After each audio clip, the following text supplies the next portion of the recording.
Кырым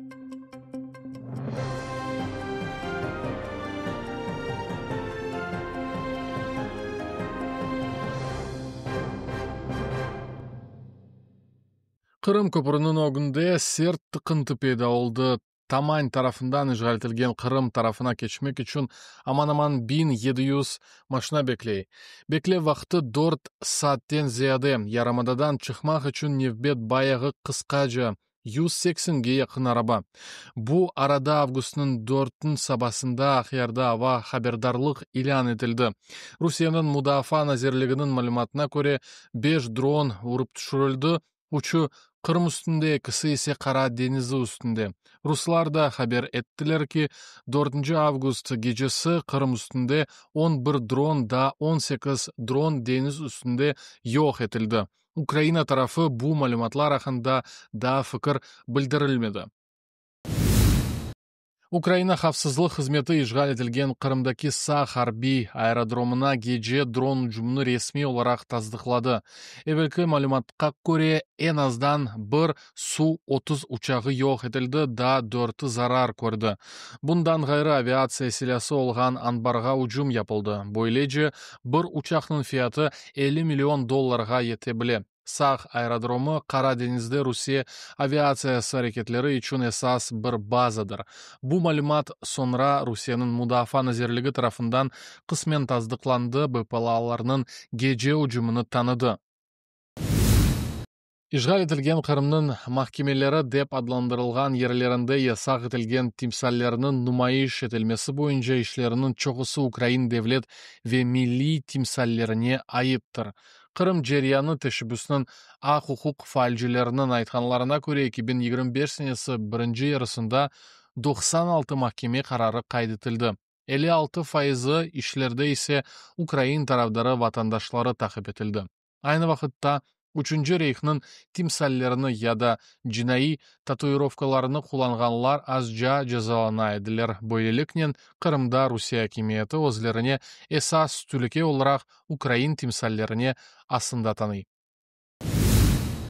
Ялта районунун Ашагы Шума касабасында электрик энергиясы кесилгени себебинен Ахмеджит ve Алуштаны бирлештирген 51 маршрут боюнча троллейбусларынын аракетini токтотты. Бу акта ишгалчыларынын Нахлия назирлиги хабар этти.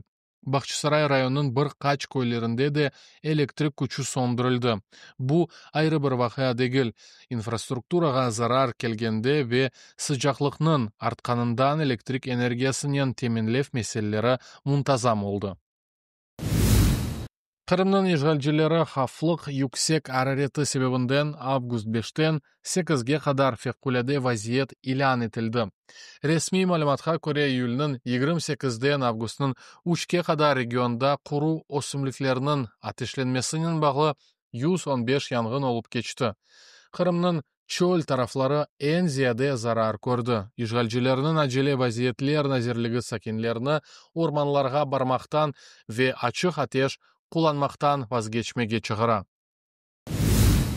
Хизбут Тахрир тешкилатына кошулганы үчүн канунсыз 19 жылга махкум этилген саясий мабусы Риза Изетовну Кенеде Якутск шээриндеги колониядан бели олмаган тарафка абуштырдылар. Бу акта анын анасы эмине хабар этти.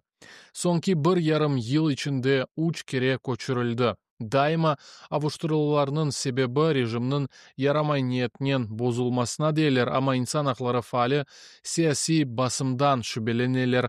Көчүрүлмеси себебинен Изетовну Евге якын колонияга абуштыруу боюнча махкеме динлеблери токтотулду.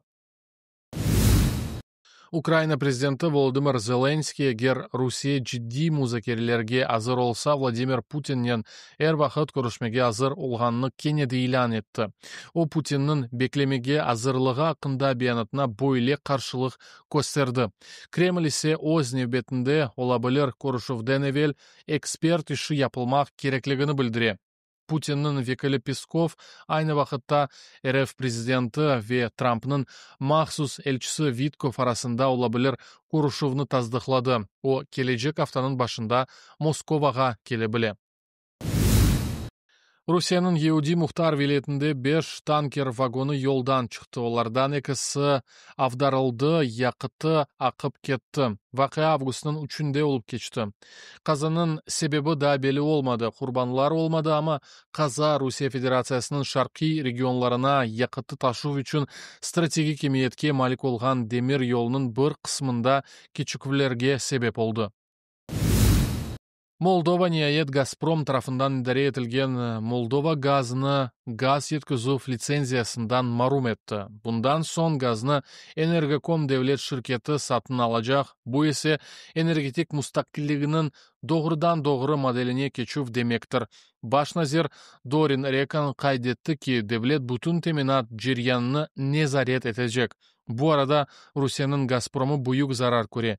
2025 senesi 7 ayında Avrupa Birliği'ne eksport yarığı eksildi. 18'den 10 milyard kubometrden eksikke yetti.